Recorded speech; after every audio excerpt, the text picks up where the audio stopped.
BJP सांसद प्रवेश वर्मा इस वक्त हमारे साथ मौजूद हैं। प्रवेश जी, आज आपने जो प्रेस वार्ता की उसमें मुख्य तौर पर ऑक्सीजन का मुद्दा उठाया है और ऑक्सीजन एक ऐसा मुद्दा है जिससे सबसे ज़्यादा अगर देखा जाए तो इस काल में जो मौत है राजधानी के अंदर हुई है।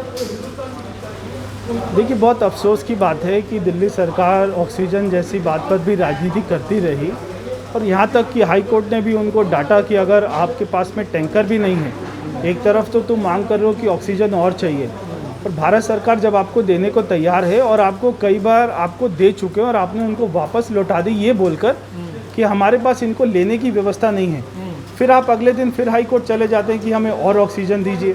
तो कल वाली तो आपने ली नहीं, आपने परसों वाली तो ले नहीं पाए, आज फिर चले गए और चाहिए।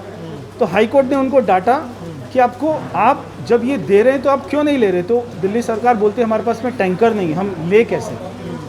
तब हाई कोर्ट ने कहा जब तुम्हारे पास टैंकर भी नहीं है, तुम्हारे पास स्टोरेज कैपेसिटी भी नहीं है, जब तुम कोई काम नहीं कर सकते तो भारत सरकार को ही दिल्ली को चलाने दो, तुम यहाँ पे कर क्या रहे हो। भारत सरकार ने उनको कई बार एडवाइजरी दी, आज से 6 महीना पहले लिखा कि आप टैंकर, आप स्टोरेज कैपेसिटी, आप सारा लॉजिस्टिक्स उसका इंतजाम कर लीजिए, आने वाले समय में इसकी ज़रूरत पड़ सकती है। दिल्ली सरकार नींद से नहीं जागी, मगर केजरीवाल नींद से जागा जब दिल्ली में 25,000 केसेस हो गए। तब वो 26 तारीख को 26 अप्रैल यानी कि आज से केवल 20-25 दिन पहले एक टैंकर का विज्ञापन निकालते पूरे देश में, हमको टैंकर चाहिए। कौन राज्य आपको अपना टैंकर आपको उठाकर दे देगा। अगर आपको टैंकर चाहिए था तो जब 3 महीना पहले आराम से मिल रहे थे तब आपने क्यों नहीं खरीदा। आप लोगों ने ये भी कहा कि जब ऑक्सीजन ऑडिट की बात कही गई कोर्ट की तरफ से तब दिल्ली सरकार की तरफ से कहा गया कि हमें एक्स्ट्रा ऑक्सीजन नहीं चाहिए। जिस दिन हाई कोर्ट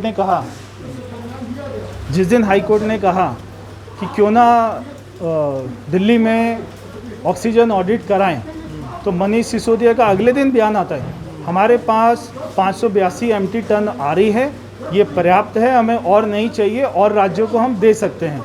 यानी कि 2 दिन पहले आप बोल रहे हो हमें 986 चाहिए, अरविंद केजरीवाल बोलते हैं, राघव चड्ढा बोलते हैं हमें 730 चाहिए, और अगले दिन केसेस सेम है, केसेस में कोई वहाँ पे गिरावट नहीं आई, मगर अगले दिन मनीष सिसोदिया बोलता है कि हमें तो पर्याप्त है क्योंकि हाई कोर्ट ने कहा कि आपका ऑक्सीजन ऑडिट होना चाहिए। एक आखिरी सवाल, सिंगापुर को लेकर कल एक ट्वीट मुख्यमंत्री के द्वारा किया गया कि सिंगापुर का वेरिएंट है, फ्लाइट्स बंद हो जाएं, उसको लेकर इतना बवाल हो गया कि सिंगापुर की सरकार ने भारतीय उच्चायुक्त को तलब कर लिया।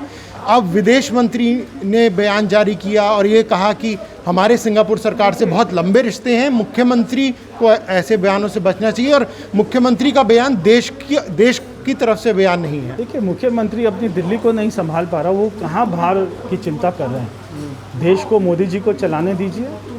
उन्होंने जिस प्रकार से ऑक्सीजन का वितरण देश में किया और आज ये हालत ये संभल पाए हैं, तो उसका केवल कारण ये है कि भारत सरकार ईमानदारी से काम कर रही है और ज़्यादा बोलती नहीं है, वो काम में विश्वास करती है।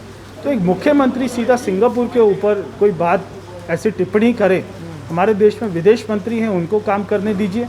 ऐसी आपदा की स्थिति में ऐसी राजनीति एक राज्य के मुख्यमंत्री को शोभा नहीं देती। शुक्रिया। तो ये थे सांसद प्रवेश वर्मा। कैमरा पर्सन सचिन के साथ प्रणय शर्मा, दिल्ली।